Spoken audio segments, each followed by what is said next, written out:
그런 이런 일은 절대 불가능합니다. 여러분, 제가 지금 상식을 이야기하고 있는 중입니다. 여러분, 오른쪽에 두 빌딩 기억나시죠? 그렇죠? 예, 무너지지 벌써 몇 년 됐고요.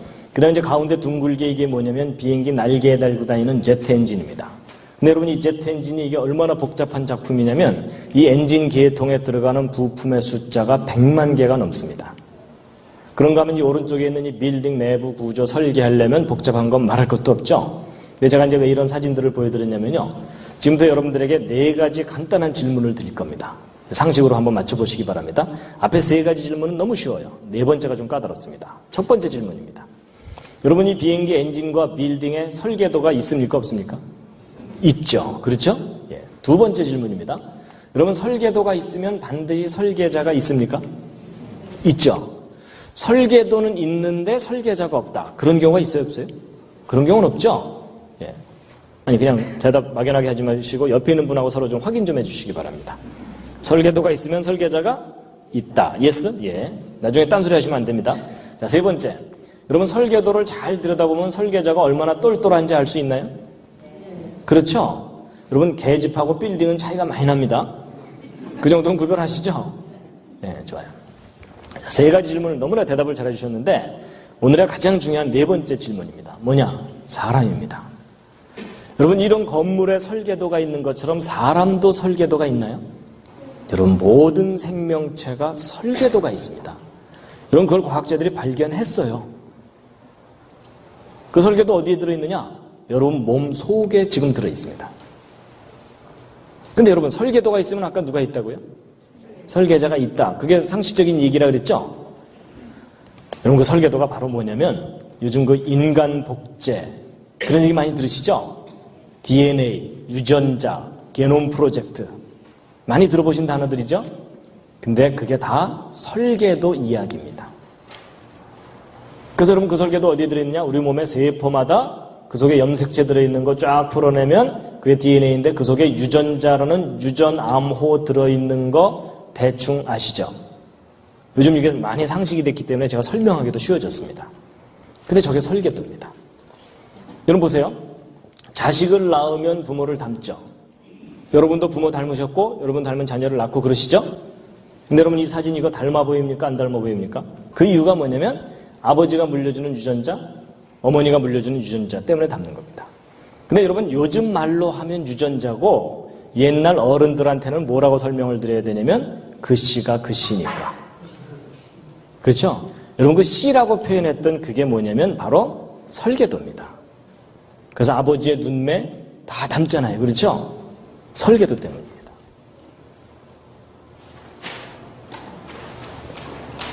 그래서 여러분, 이 설계도 개념은요, 이해하기 쉬워요. 여러분, 이 건물 지을 때 여러 가지 재료들을 잘 조립해서 이 건물 완성했잖아요. 근데 설계도대로 조립하면 이 건물 그대로 만들어지죠? 마찬가지입니다. 우리가 머리카락이 늘 머리 위에 나고 발톱 밑에 나는 이유가 이 우리 몸속에 있는 설계도 속에 고스란히 다 기록이 되어 있기 때문입니다. 그래서 사람의 몸은 이런 나무나 벽돌 이런 걸로 되어 있는 게 아니고 주로 단백질이라는 재료로 되어 있습니다. 그래서 머리카락도 단백질, 살도 단백질, 종류만 달라요. 근데 이 단백질을 자세히 들여다봤더니 그 속에 아미노산이라는 것들이 결합되는 것을 알게 되었는데 이 아미노산을 과학자들이 연구해봤더니 모두 20종류가 있다는 걸 알게 됐어요. 근데 이 20종류의 아미노산을 쉽게 설명드리면 생명체의 벽돌들입니다. 여러분, 이 건물 지을 때 어떤 벽돌을 어떻게 쌓느냐에 따라서 모양이 달라지죠? 그런 것처럼 이 아미노산 벽돌 20종류가 어떤 순서로 결합하느냐에 따라서 단백질 종류가 달라지게 되어 있습니다. 근데 이 아미노산들이 자기 마음대로 결합하는 게 아니고요. 이 아미노산을 결합시키는 순서를 기록해 놓은 기록이 있다면 그게 설계도겠죠? 근데 그 설계도가 바로 이 DNA라는 사실을 알아낸 겁니다.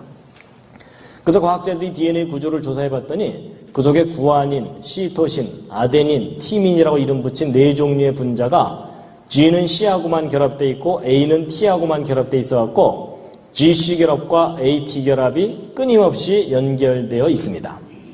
근데 이제 이걸 조사해봤더니 재미있는 규칙이 뭐냐면 항상 3개의 결합이 한 묶음이에요. 3개씩이. 그래서 예를 들어 GAA 이런 순서로 결합되어 있으면 아까 20종류 아미노산 중에 몇 번째 아미노산을 결합시켜라 라는 암호라는 것을 다 해독해낸 겁니다. 그래서 이 중에 어떤 세 개의 결합은 그 뜻이 여기서부터 시작해라 하는 시작 신호가 있어요. 그리고 어떤 세 개의 결합은 여기서 스톱하고 끝나는 신호가 있고요. 그래서 여기서부터 시작해갖고 여기 있는 설계도 순서대로 아미노산들이 정확하게 착착착 결합이 되면 단백질 한 종류 완성됩니다. 그리고 그 다음부터는 또 다른 종류의 단백질을 만드는 메시지가 기록되어 있는 거예요. 그래서 여기 있는 설계도 순서대로 단백질들이 만들어져 갖고 지금 현재도 여러분과 저의 머리카락 뿌리에서는 머리카락 단백질을 만들어서 머리카락을 계속 자라나게 하고 있는 겁니다. 손톱 뿌리에서는 손톱 단백질을 만들어서 손톱을 계속 자라나게 하고 있어요. 여러분 손톱 뿌리에서 어느 날 머리카락이 나오거나 이런 분 안 계시죠? 그 정도면 꽤 많이 고장나신 겁니다. 그래서 여러분 아버지 어머니가 곱슬이면 자식도 되게 곱슬 나오죠. 그리고 아버지 어머니 중에 심장이 나쁘거나 그러면 자식도 심장이 나쁘거나 그런 경우들이 있죠. 그걸 무슨 병이라고 합니까? 유전병. 제가 어디 가서 물어봤더니 어떤 분이 큰 소리로 심장병 뭐 이러시더라고요. 근데 여러분 사실 그 유전병이라는 것은 안타까운 현상이에요. 예전에는 그 원인을 정확하게 몰랐는데 지금은 구체적으로 알게 됐어요. 그게 뭐냐면 바로 아버지 어머니가 물려준 이 설계도 중에 몇 번째 염색체에 몇 번째 부분이 잘못되면 무슨 유전병에 걸린다. 이거 하나둘 밝혀내기 시작했죠. 그래서 그건 미리 알아내서 막아보자 하고 열심히 연구하고 있는 그 연구의 가장 기본 프로젝트가 그놈의 게놈 프로젝트였던 겁니다. 그래서 여러분 이 건물을 올릴 때 처음부터 지붕 설계도가 잘못되어 있으면 그 설계도대로 건물 올리면 지붕 고장나게 돼 있죠. 바로 그 원리입니다. 그래서 여러분이 옆에 앉은 분하고 모습이 다른데 집안끼리는 비슷하거든요. 그 이유가 뭐냐면 집안마다 바로 이 설계도가 다르기 때문에 그런 겁니다. 자, 제가 설명제 다 드린 겁니다. 이해할 만 하셨죠? 별로 어렵지 않았죠? 근데 다 이해하고 났더니 너무나 분명한 사실이 하나 있습니다. 그 사실이 뭐냐면 여러분 각자 자기 몸에 설계도가 있습니까? 없습니까? 있습니다. 여러분 이 건물에 설계도가 있는 것처럼 모든 사람마다 모든 생명체마다에도 아주 분명하게 설계도들이 들어있습니다. 그럼 여러분 아까 설계도가 있다면 반드시 누가 있다고 대답하셨습니까? 설계자가 있다라고 대답하셨죠? 그 상식이 옳습니다. 이게 무슨 얘기냐면 여러분과 제가 우연히 태어나서 자기 하고 싶은 대로 하고 살다가 죽으면 모든 게 허무하게 끝나는 그런 존재가 아닐 가능성이 너무너무 높다는 뜻입니다. 오히려 그 반대로 여러분과 제가 이와 같은 모습으로 이렇게 살고 있도록 누군가가 설계하고 만들었다라고 믿을 만한 충분한 이유가 있고 증거가 있다라는 것입니다. 그런데 그 설계하신 분을 여러분이 꼭 만나시기 바랍니다. 개인적으로 꼭 만나셔야 됩니다. 여러분 그 설계자가 우리 귀를 이렇게 만들었다는 얘기는 그분은 들을 수 있는 능력이 있는 분이라는 뜻입니다. 내가 설계하신 분이 우리 눈을 이렇게 만들었다는 얘기는 우리보다 훨씬 더 정확하게 볼 수 있다는 뜻입니다. 그리고 우리가 생각하도록 만들었다면 우리보다 훨씬 정확하게, 아니 완전하게 생각하실 수 있는 분이다. 저는 그렇게 생각합니다. 근데 그 설계하신 분을 꼭 만나셔야 됩니다. 근데 그 만나야 되는 분명한 이유가 하나 있습니다. 그 이유가 뭐냐면 여러분과 제가 심히 고장나 있다는 것입니다. 그 심히 고장난 분명한 증상이 뭐냐면 여러분과 제가 죽는다는 겁니다. 제가 사실 이 강의는요, 전국에 있는 학생들을 다 모아놓고 해주고 싶어요. 그럼 학교에 학생들을 보내면은 이런 식으로 가르쳐줘야 되지 않겠습니까? 얘들아, 설계도가 있단다. 설계도가 있으면 설계자가 있다는 것이 합리적인 생각이란다. 그렇게 가르쳐줘야 되죠. 여러분 설계도가 멀리 있는 게 아닙니다. 하늘나라 컴퓨터에도 물론 있을 수 있지만 여러분 몸속에 지금 들어있습니다. 여러분 손바닥에도 지금 잔뜩 들어있습니다. 맞죠? 여러분 보통 제가 이제 막 이 DNA 막 설명하고 그러면 어떤 분들은 야 저게 웬 방언이냐 나 문과다 뭐 이런 분들도 계시고 그다음에 제가 이제 이 DNA가 설계도다 이렇게 얘기하면 어떤 분들은 보통 그 설계도라 그러면 이게 푸른 종이에다가, 그죠? 이게 그려져 있고, 뭐 치수 적혀 있고, 뭐 이런 것이 설계도잖아요. 근데 제가 이게 무슨 분자덩어리 같은 걸 설계도라 그러면은 어떤 분들은 잘 이해를 못 하시더라고요. 그래서 제가 이해를 돕기 위해서 제가 예를 하나 들어드리면, 여러분 이게 무슨 부호입니까?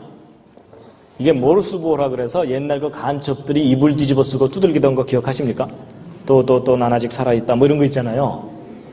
그래서 이게 그 유명한 SOS 신호입니다. 살려달라는. 그래서 배가 침몰할 때 저 신호 보내고 그랬었죠. 예. 그래서 이게 이제 짧은 신호 3개, 긴 신호 3개, 짧은 신호 3개. 이게 SOS입니다. 여러분 이거 상식으로라도 알아두시면 위험할 때 도움이 됩니다.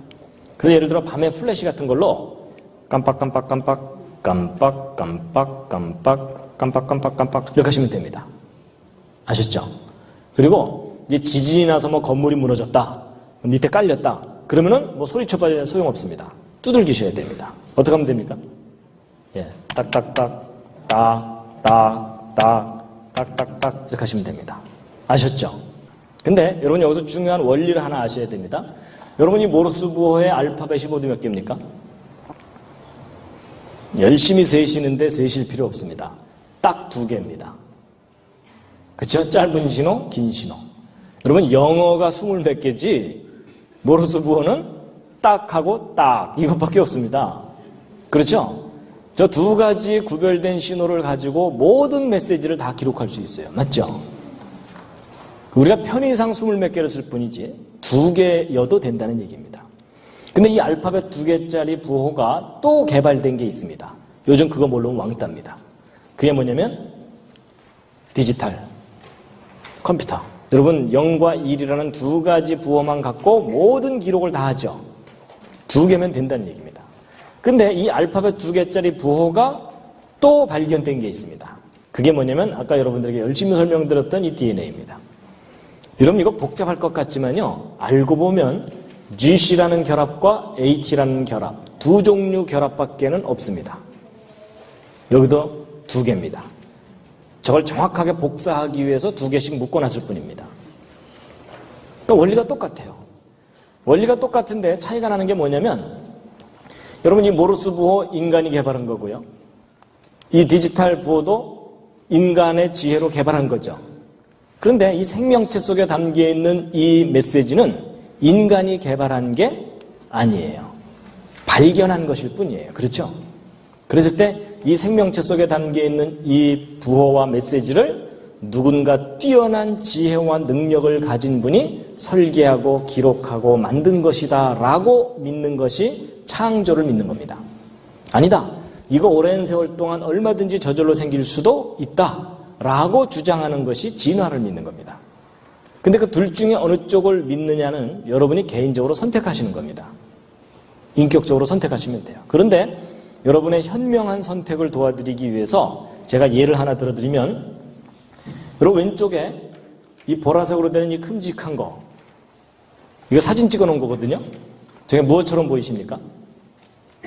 저는 좀 상상력이 필요합니다. 여러분 이게 뭐냐면요. 아까는 제가 바늘귀를 보여드렸었죠. 이번에는 바늘 끝입니다. 바늘 끝 또는 핀 끝을 전자현미경으로 확대해서 사진을 찍어 놓은 겁니다. 그럼 과학자들은 할 일이 없기 때문에 이것저것 들여다봅니다. 근데 여러분 제가 지금 바늘 끝을 보여드리는 게 아니고 이 바늘 끝에 지금 노랗게 더덕더덕 붙은 것들 있죠? 밥풀처럼. 이게 뭘까요? 이게 그 유명한 대장균 박테리아입니다.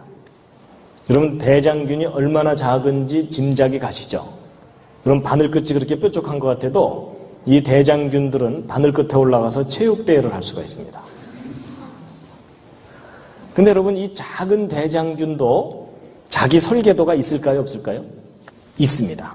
그래서 이 대장균 확대한 게 이거고요. 그 중에 한 마리가 이건데 그 속에 들어있는 설계도를 바깥으로 꺼낸 것이 노란 실같이 생긴 건데 이 속에 바로 유전암호가 담겨 있는 겁니다. 근데 여러분 직업을 가진 사람들 중에 좀 할 일 없는 사람들이 누구라고요? 과학자들. 이 사람들이 얼마나 심심했는지 이 속에 몇 글자 써있나 한번 세어본 겁니다. 그래서 그 속에 담기는 유전암호를 이렇게 이니셜만 받아 적은 겁니다. 그랬을 때 저 조그만 대장균 한 마리의 설계도가 어느 정도 될까 계산을 해보았더니요.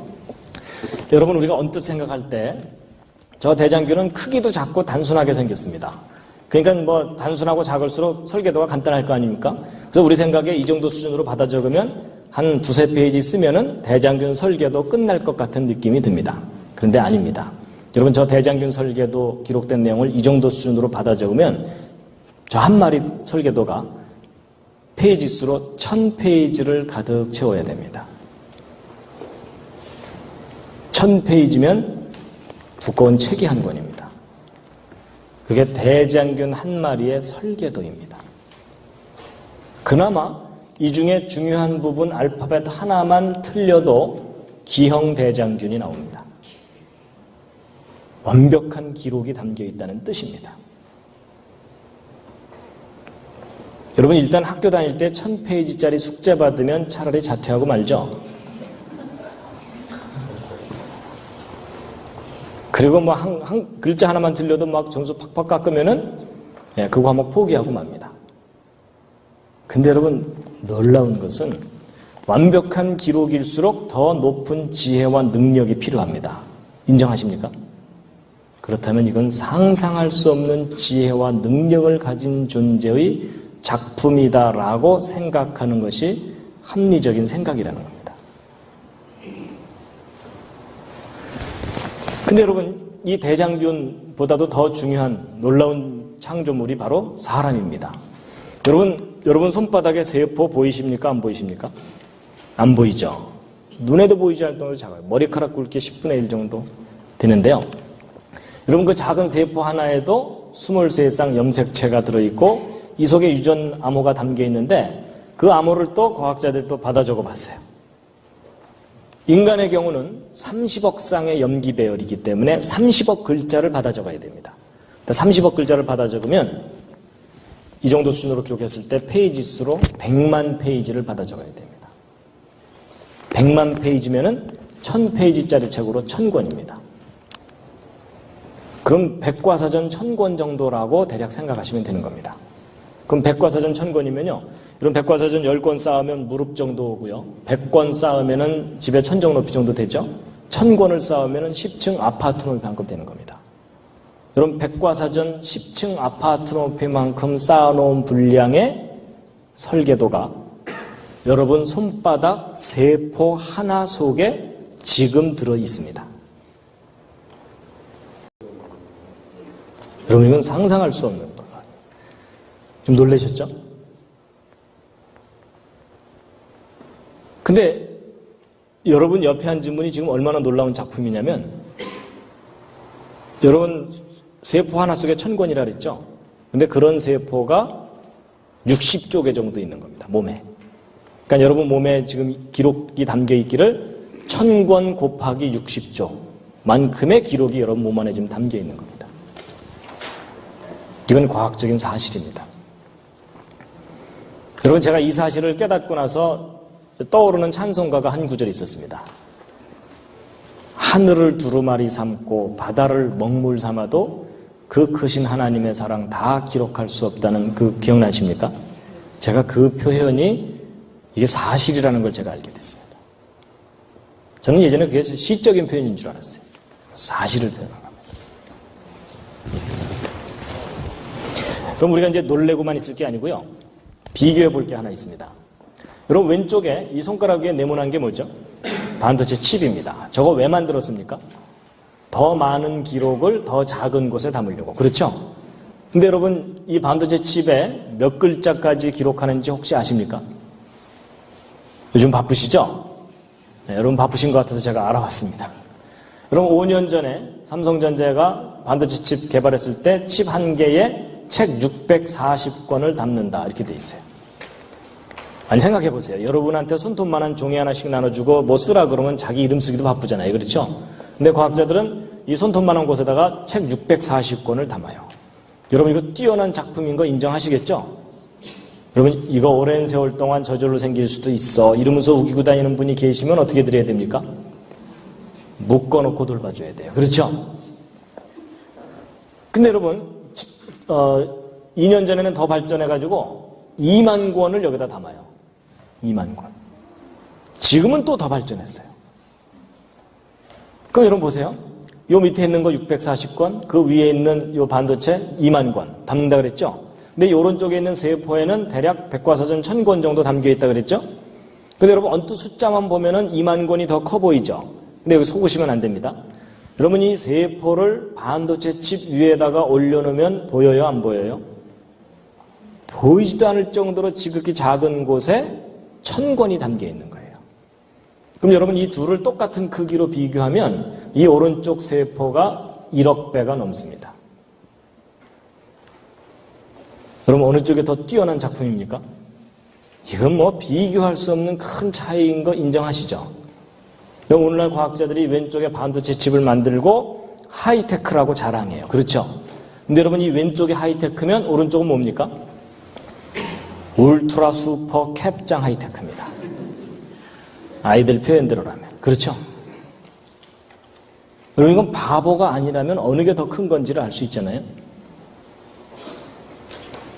여러분 이 반도체 칩을 설계한 과학자들의 지혜와 능력은 우리가 존경해 줄 만해요. 그렇죠? 존경해 주면 그 사람들이 더 열심히 잘 만들 거 아니에요. 그렇죠? 근데 여러분 제가 생각해 봤더니 이 반도체 칩을 설계하고 만든 과학자들의 지혜와 능력이 존경받을 만하다면 이 오른쪽 세포를 설계하시고 만든 분이 계시다면 그분의 지혜와 능력은 지극히 존경받아야 마땅하다. 이게 제 생각입니다. 동의하십니까? 여러분 저는 과학을 공부했기 때문에 인정할 건 인정하자 이 훈련을 받았습니다. 여러분 제 개인적인 간증을 하나 잠깐 드리자면요. 저는 어려서부터 교회를 다녔습니다. 근데 제가 왜 어려서부터 교회를 다녔을까요? 왜냐하면 아버지가 목사님이거든요. 그런데 여러분 혹시 그 심정 아십니까? 목사님 아들 믿는 척하는 게 얼마나 힘든지. 여러분 목사님 아들 중에 망나니들이 좀 있죠? 저는 그거를 이해를 합니다. 왜냐하면 본인이 인격적으로 하나님을 만나기 전에 외부로부터 스트레스를 받는 거예요. 그럼 괜히 저쪽이 옳은 줄 알면서도 삐딱하게 늘 생각하는 거예요. 저는 그건 기다려줘야 된다고 생각합니다. 그래서 저는 어렸을 때 그랬어요. 아버지가 목사지 내가 목사냐? 이랬어요. 친구들한테. 근데 이제 여러분 이제 심각한 게 이거예요. 저는 현실적으로. 저는 과학을 공부했다 그랬잖아요. 과학을 공부하면 앞뒤가 맞아야만 되고 근거가 있어야 주장하도록 훈련을 받습니다. 근거도 없이 주장하면 혼나요. 그렇죠? 근데 문제는 학교에서는 진화론을 앞뒤가 맞는 듯이 가르쳐줘요. 막 시조새 얘기도 막 하면은 그럴듯하잖아요. 그렇죠? 근거가 있는 것 같고. 근데 교회 가면은 창조? 무슨 근거를 갖고 설명해 주기보다는 일단 믿으라 그래요. 그렇죠? 그래서 안 믿어져 갖고 헤매고 있으면 무슨 소리 들어요? 믿음이 적은 자여 시험이 들었구나. 뭐 이런. 새벽기도 나와. 뭐 이런. 그리고 여러분 성경 창세기부터 읽다 보면 얼마나 궁금한 게 많습니까? 6일 동안 천지 창조됐다는 것도 이해가 안 가죠. 막 900세 이상 살았다 그러는데 그것도 뭐 과학적으로 말이 안 되는 것 같고 그 다음에 뭐 이 전 세계적인 홍수가 있었다는데 학교에서는 배우지도 않고 그거 믿기가 어렵잖아요. 그래갖고 이제 교회 선생님한테 이것저것 질문 많이 하면은 자세하게 설명해 주기보다는 손 붙잡고 기도하자. 여러분은 그게 어떻게 해결이 되셨는지 모르지만은 저는 안 되더라고요. 그리고 저는 믿는 척 하는 것도 싫었어요. 내가 마음으로 안 믿어주는데 믿는 척 한다는 것이 너무나 싫었어요. 그냥 믿어질 때까지 저는 그냥 버텼어요. 근데 그래서 이제 저는 이게 내가 이렇게 따지기 좋아했다가는 하나님도 못 믿겠고 성경도 못 믿겠고. 근데 그러던 저한테 기회가 왔습니다. 무슨 기회가 왔냐면 제가 대학원 공부할 때 저는 앞뒤가 맞아야 된다 그랬죠. 그리고 근거가 있어야 주장하도록 훈련받았다 그랬죠. 근데 오히려 그게 저한테 도움이 됐어요. 여러분 제가 대학원에서 공부하는데 재료공학을 했기 때문에 이런 반도체 재료 이런 거 다 설계해야 되고 만들어야 되잖아요. 그렇죠? 그런 거 이제 배우고 그러잖아요. 근데 제가 어느 날 생명체 세포마다 설계도가 들어있다는 사실을 깨달은 거예요. 여러분 그 깨닫는다는 말 아시죠? 그냥 단순히 아는 게 아니라 깨닫는 거예요. 여러분 그게 탁 깨달아지는데 갑자기 머리가 시원해지더라고요. 머리가 시원해질 뿐만 아니라 가슴까지 시원해지는 거예요. 열대가 시원해지더라고요. 그리고 생각의 질서가 딱 잡히는 거예요. 그래서 저도 모르게 제 마음속에서 한마디 고백이 나오더라고요. 예전에는 이 속에서 안 나오던 고백이 나오는데 창조자 하나님에 대한 진지한 저의 첫 번째 고백이었습니다. 제 마음속에서 우러나온 고백이었어요. 저의 그 첫 고백을 한번 맞춰보실래요? 4글자입니다. 이 강의 처음 들으시는 분들이 맞추시면 됩니다. 아주 쉬운 말이었어요. 근데 그 말이 그전에는 여기서 안 나오던 말이었어요. 근데 그 말이 여기서 나오더라고요. 믿습니다. 아니었고요. 할렐루야. 아니고요. 여러분 저의 첫 고백은 뭐였냐면요.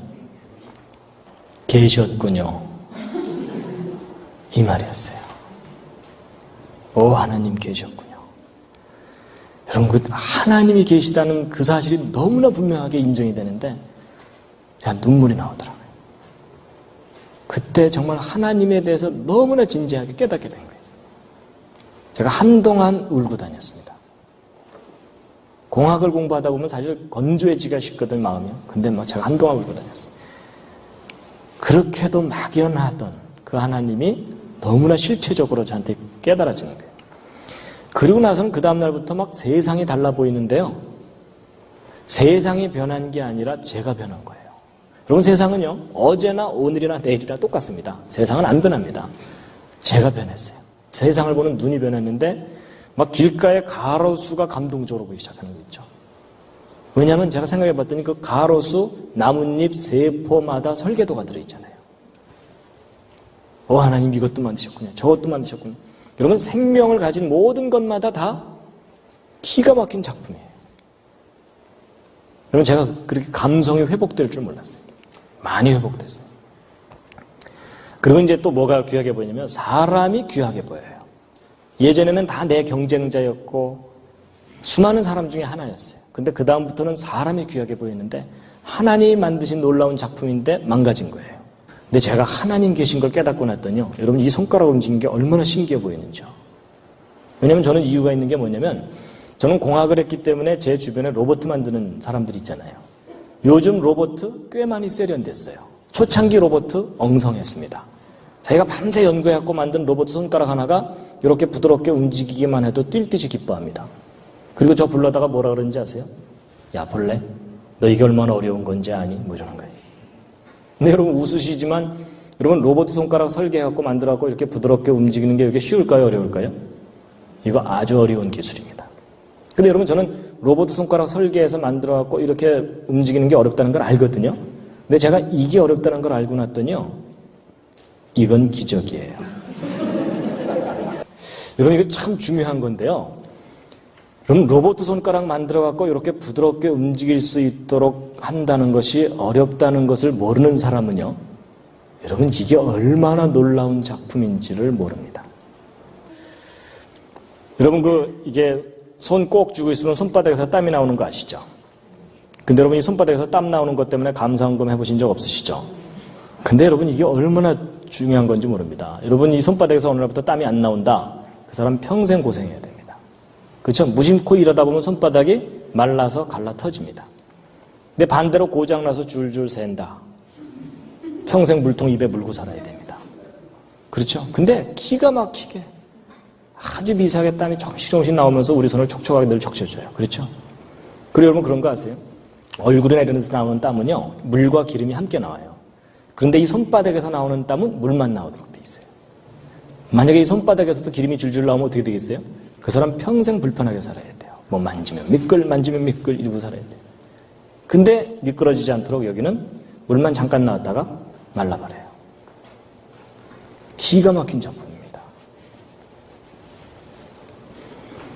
여러분 이 창조라는 관점으로 사람을 보면 너무 신기합니다. 여러분 제가 이렇게 강의할 때 어느 분이 이렇게 졸고 있어도 저는 그렇게 그다지 기분이 나쁘지 않아요. 좀 신기해요. 왜냐면 제가 이제 무슨 생각을 해봤냐면 예전에 그 로봇 만드는 친구들이 조는 로봇을 제대로 만들어낼 수 있을까? 그 진지한 표정. 그럼 그 조는 사람 얼굴 옆에서 가만 보면 얼마나 엄숙하고 진지합니까? 작품이에요, 작품. 그렇죠? 예. 가끔은 화내는 얼굴도 신기하게 보일 때가 있다니까요. 약간만 기분 나빠도 막 그 표정을 막 짓잖아요. 그렇죠?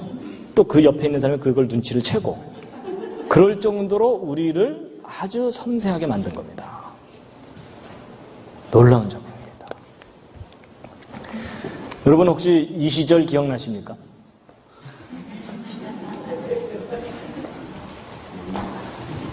여러분 이거 보이세요? 이게 2달 반 된 태아의 발바닥입니다. 요만한 거죠. 여러분이나 저나 다 저 시절을 겪었잖아요. 그렇죠? 기억은 안 나지만. 근데 여러분 그냥 그저 태어나려니 이렇게 생각할 게 아닙니다. 이건 기적 중에 기적이 일어나는 장면입니다. 여러분 이 과정 중에 한순간만 조절이 잘못돼도 치명적인 문제가 생깁니다. 그럼 여러분 이 9달 동안 이 모든 일이 완벽하게 진행되려면 처음부터 이 속에 완벽하게 설계가 돼 있어야 됩니다. 동의하시죠? 전능하신 분이 아니고는 설계할 수 없는 작품입니다. 이건 공학자들이 볼 때는 이건 까무라칠 정도의 완벽한 설계입니다. 분명히 전능하신 분이 계십니다. 그래서 성경을 보면은 신묘막측하심이라 이런 표현이 있죠. 신기하고 묘하고 측량할 수 없다. 영어로는 fearfully and wonderfully 되어 있습니다. 전 여기에 동의합니다. 전능하신 분. 근데 그분은 전능하실 뿐만 아니라 디자인의 황제이십니다. 디자인. 여러분 얘네들이 알에서 깨어나와갖고 옆에 있는 친구들한테 얘 너도 칠해 뭐 이랬을까요? 아닙니다. 여러분이 아름다운 무늬와 색깔은 이미 그 알 속에 처음부터 완벽하게 설계가 되어 있던 겁니다. 그리고 이 모든 물고기들을 다 살아서 움직이게 하신 겁니다. 살아서 움직이게. 그리고 그 창조자 하나님은 참 아름다우신 분입니다. 그러면 아름다운 성품이 있어야 아름다운 작품을 만들 수 있다. 동의하십니까? 예. 그리고 그분은 참 컬러풀한 걸 좋아하세요. 그리고 우리가 보아주든 보아주지 않든 아름답게 만드셨습니다. 정말 아름답게. 제가 예전에는요, 예쁘다 이렇게만 생각했는데 야, 이렇게 피어나도록 설계를 하셨다라고 생각하니까 너무나 기가 막힌 작품이에요. 색깔 보세요. 이 프로젝트가 조금만 더 밝았어도 훨씬 우리가 아름다움을 더 느낄 겁니다. 그리고 그 하나님께서요, 먹을 것도 참 많이 만드셨어요. 여러분 제가 예전에는 무심코 먹었는데요. 요즘 가끔 생각합니다. 어떻게 씨를 이렇게 바깥으로 내놓을 생각을 하셨을까? 뭐 이런 거 있죠. 천재적인 아이디어예요. 그렇죠? 그리고 종류마다 다 다르게 하셨고 우리가 그걸 탁 깨물을 때 그냥 맛있다 하고 감동을 하게 만드신 겁니다. 그리고 하나님께서 얘네들도 만드셨어요. 요즘 웃기게 생겼죠?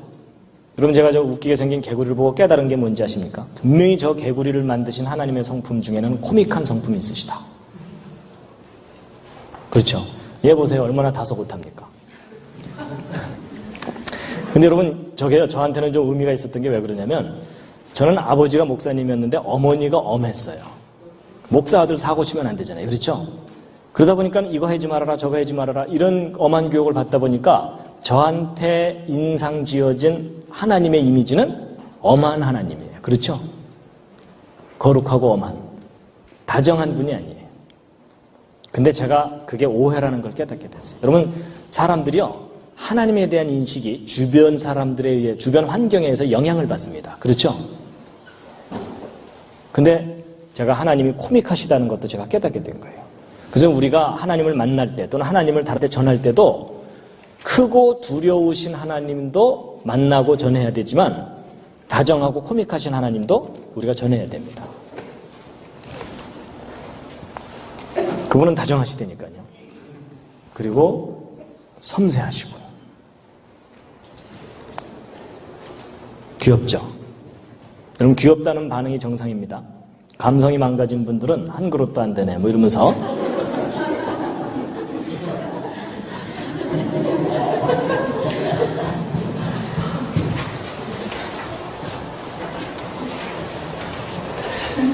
여러분 참 사람들이 그래요.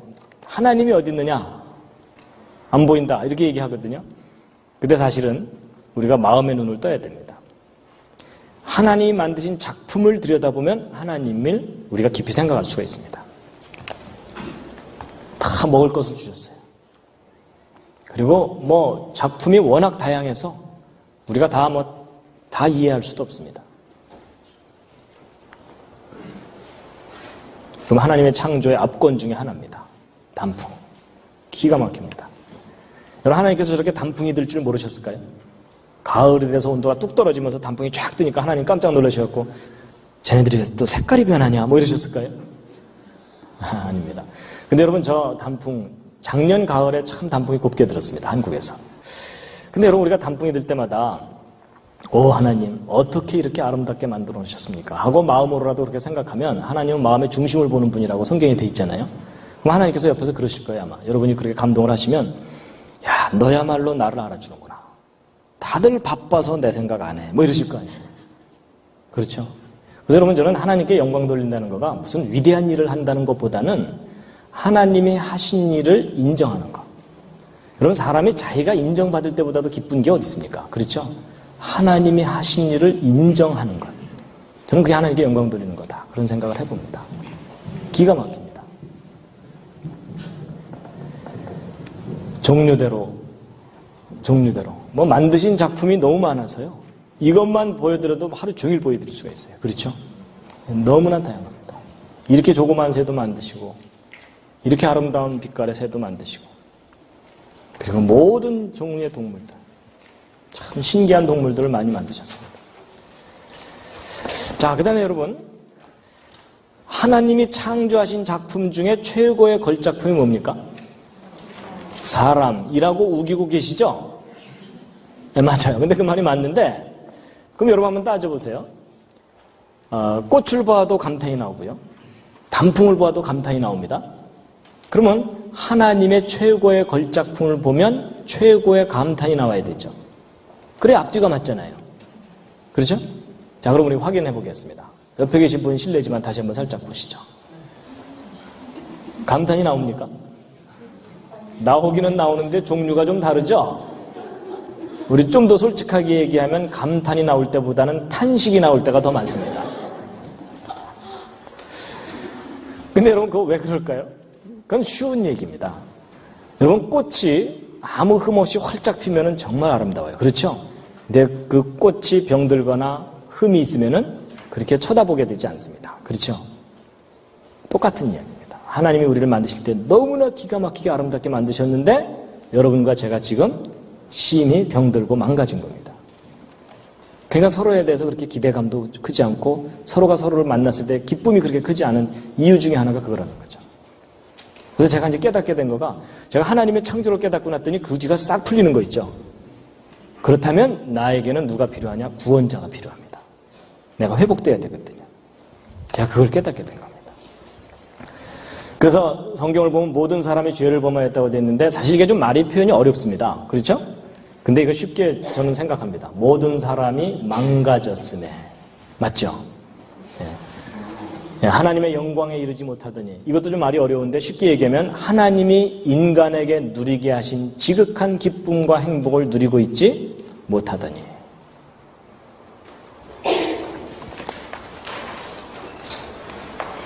여러분, 제가 이거 생각하면 밴쿠버가 생각이 나요. 왜냐하면 여러분, 그 봄에서부터 가을까지는 얼마나 날씨가 좋고 좋습니까? 근데 겨울 지날 때에 너무나 비가 오고 지루하고 그러잖아요. 어쩌면 우리가 지금 그 인생길을 가고 있는 것 같아요. 어두운 그 길을. 가끔 반짝 이렇게 해나고요. 그때 잠깐 즐거워하다가 또 인생의 터널 속에서 막 헤매고 있고. 근데 하나님 우리를 그냥 내버려 두지 않으시고 우리를 구원해 주신다고 하셨습니다. 창조자 하나님. 그래서 구원하신다는 그 구체적인 증거로 하신 일이 뭐냐면은 우리에게 희생양을 보내주셔서 우리의 죄를 대신해서 피를 흘리게 하셨고 그 결과로 우리가 회복된다는 겁니다. 여러분, 2000년 전에 이 땅에 오셨던 예수 그리스도는 성경을 연구해보면 그 예수 그리스도가 창조자 하나님이십니다. 창조자 하나님이 사람의 모습으로 이 땅을 직접 오셨던 겁니다. 그러니까 왜 예수 그리스도가 내 구원자냐? 왜냐하면 그분이 나를 만드신 분이기 때문에.